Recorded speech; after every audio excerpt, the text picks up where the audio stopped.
Hello guys, good morning. Good morning again. For today's video, bibigyan ko lang kayo ng konting short tips na may apply natin sa ating pang-araw-araw na trabaho about sa alternating current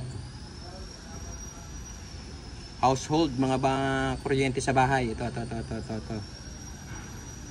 Kung kayo'y nahihirapang gumamit ng multimeter, may tip ako sa inyo kung paano natin gagamitin ng beginner tips lang to para may kaiwas tayo sa delikado o sa pagkakuryente. Ay gagawin tayo para ma-sure natin na walang power o merong power ba yung tatrabahuin mo na wiring. Okay, start tayo.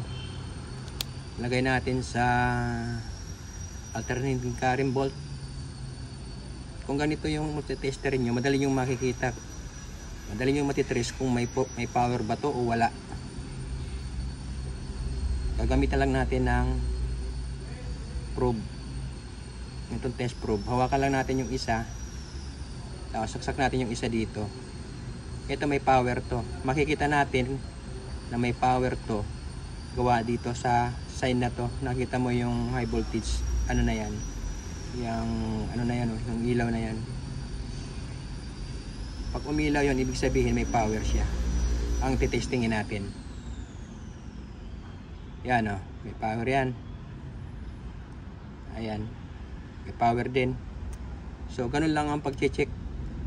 Halimbawa magtitrace kayo ng mga wiring na may mga di nyo alam kung may power siya, ito lang ang mabilis nating paraan para malaman natin kung may power ba yung ating gagawin na wiring. Check lang natin ng ganon, makikita nyo umiilaw siya. Ayan diba guys? So hanggang dito lang ang ating video. Short video lang to. Thank you for watching and follow for more info.